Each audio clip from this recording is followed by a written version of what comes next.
back, folks, as the Brian Beatty Real Estate Show continues here on the Big Talker, 1250 WTMA and WTMA.com. So we're talking about different ways to save money when selling a house.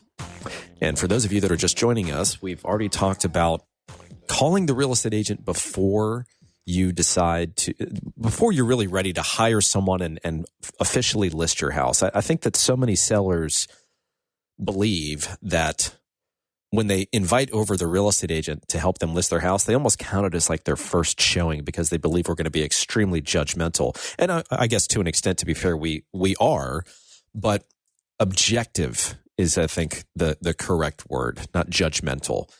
Now, if we're walking through the house, the goal should be, here's what we should do, here's what we can do, here's what we should not do, and here's, in our opinion, the associated price with those repairs, and here's what it's going to do to your bottom line. I mean, that's the structure of the conversation that you should be having with a real estate agent before you go out and just start Google searching folks and, calling up random companies to have them come out and perform work on your house. Again, rely on our contacts to help you save money. We deal with this every single day. I mean, I might as well have a construction company with the amount of work that they do on behalf of our clients. And like I mentioned, after 1,300 transactions and God knows how many inspection reports and quotes and millions of dollars of my own money that I've spent on renovations, I've got a pretty good handle on what things cost. So we want to make sure that we're saving you as much money as possible when it comes to prepping the home for sale. We also want to be really careful about things like, staging or some of the additional expenses that you can incur in order to present your home in the best light. We also talked about the pricing strategy. How much is too much? How much is not enough? We want to try and get that just right so that we create a feeding frenzy for your house because the market is still allowing for it. We're still seeing people push the envelope on pricing. We're still seeing records being set for highest price per square foot in neighborhoods and areas. And, the market is supportive of it right now because we have so many people that are moving to Charleston and they've got money. So I think that regardless of kind of what happens big picture to our market, I think that Charleston has just become a more expensive place to live. So anyways, I want to talk about a few other ways to save some money in a real estate transaction. Now, again, if you're thinking of hiring a real estate agent to help you sell your house, we have a variable commission plan. We can go down as low as 2.4%. I mean, there's a bunch of different ways we can save you money. If you're selling a home and buying another locally, we'll pay your moving expenses. Yet another way to save some money in your real estate transaction. And so we've got a few other incentives. It just kind of depends on what you're looking to accomplish and what speaks to you. So if you'd like to learn more about those incentives, feel free to give me a call or text me, 843-800-0065. That's 843-800-0065. Or check us out online. Listingsincharleston.com is our website, listingsincharleston.com. So a few other ways to save some money in real estate. Now, we have had over the past few months several offers that have come in on our listings where the buyer expects a response within a few hours. We received an offer a few weeks ago that came in at like 3:30 in the afternoon, and it had a 5:30 deadline. And so sellers panic, right? Because we've only got 2 hours to respond. And of course, the buyer agents are doing this intentionally because they know how much demand there is for that type of house. And so they want a quick decision, and they're creating this fear, which in many instances is kind of a false fear, that if you don't respond quickly, that they are just somehow magically at 5:30 p.m. no longer interested in buying your house. Well, be careful with that. I'm not here to tell you what to do. Some folks, if they get a really good offer, are just going to take it and run to the bank with it.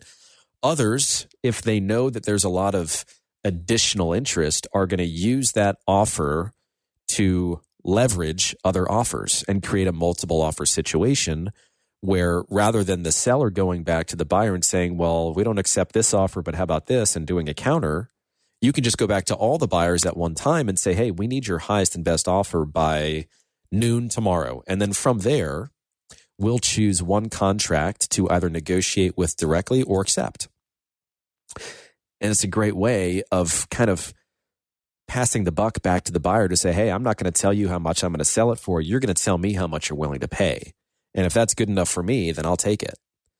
So it's a very tricky thing to say in totality on something like a radio show because every situation is different and you don't know what the underlying reason is as to why they're selling. They might be extremely motivated because of some sort of situation where they're being relocated for work and they don't want to be disconnected from their family for long periods of time. I mean, it could be divorce, it could be whatever. Not every reason to sell is a happy reason to sell. So responding to offers appropriately is another way to save money. Now, when negotiating the deal, because that's really one of the two ways that people traditionally think about saving money in the real estate transaction, either by cutting the commission, which there's a time and a place for that. And that's something that we certainly offer. We can do things for less, doesn't come with as many services, but if the goal is to save money or make as much money as possible on the sale of your house, then those are options that we provide and we get it and we're happy to do it. But when negotiating the deal, one thing that I really like to do is to try and use like furniture, appliances, so on and so forth as leverage rather than paying for repairs. In fact, I'll just say this, in the overwhelming majority of instances, I actually prefer the seller to offer the buyer a credit rather than make the repairs. And here's why. I sold my house in Mount Pleasant. This was, 9 years ago. We've been in our current home for about 9 years. It's a wood siding house. Very nicely done. We had just finished a huge renovation. Something else hit the market that was a for sale by owner. It was kind of like too good to be true. And so we jumped on it, which means we now need to sell our house. And so it's a wood siding house. We are under contract with a buyer. The inspection is performed. This inspector walked around the border of my house with a Phillips head screwdriver and poked at the bottom of every single piece of wood siding. I had like a perimeter of Phillips head screwdriver marks on my siding. Now, in some instances, that Phillips head screwdriver went in about a half an inch because the boards were rotten. Or at least rotten in that first like inch or so where it met, another board. But either way, this inspector did a number on my house and I was furious because even if that deal didn't go through, now I have to deal with making a significant amount of repairs. And it's not just, putting a little putty on the wood siding. The house hadn't been painted in a few years. So if I go and touch it up with paint, the paint's not going to match because paint fades. It was a big problem. I was extremely irritated. And that was just, an instance where I didn't want to be responsible for replacing the wood siding because the repair addendum to the contract said, replace all rotten siding. That's an extremely ambiguous request. And so, and what constitutes rotten? How much of the board is rotten to warrant replacement? It's a slippery slope. And I see this all the time in contracts that are being written by real estate agents. They're using ambiguous language and they're opening themselves up and their clients up to interpretation rather than delivering a very clear set of directives that somebody can, abide by. So in the vast majority of cases, I just want my sellers to offer a credit for repairs, which is why it's so important to have a contractor that you can rely upon provide you with an accurate and competitive bid for those repairs so that we're not having a contractor that's hired by the buyer that knows, by the way, that the seller's going to be the one paying them because they're not going to do the seller any favors. They're going to more than likely ask as much as they can ask for those projects. We need to be able to say, well, the buyer's contractor came in with a quote of, let's make up a number, $6,000. Well, we know we can get it done for $3,800. So that's going to be the value of the credit that we offer. But you can also do things like offer up your washer and dryer to negate some of those things. And I think a lot of people are probably understanding of this, but like when I sell a house and the seller says, we're just going to leave the washer and dryer. We don't want to deal with bringing that with us and packing it and put it in the moving truck and blah, blah, blah. I always suggest to not volunteer something like the washer and dryer, because you have to think about it in terms of, if that home doesn't come with it and they don't have their own, that's cash that they have to spend for a basic amenity in their house. So, I mean, I don't know how much washers and dryers cost these days, but I know there can be a few $1,000 for the really nice ones. And so why not use that to negate the repairs that the buyer is requesting? It's a great way of saving money. The last thing that I would say is that the last thing that can, I'm sure there are a few other small things here and there, but something else that can really cost you some serious money is delays in closing. I cringe when I hear stories about sellers that have packed up their home or put a deposit down on somewhere to move to. They've spent real money and real time preparing for a closing too soon.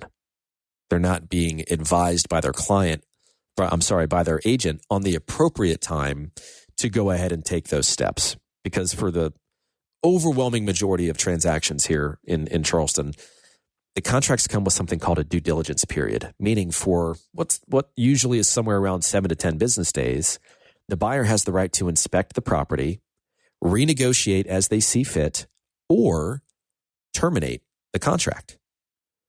Now, there's a termination fee that goes along with that, and that's something that you negotiate up front.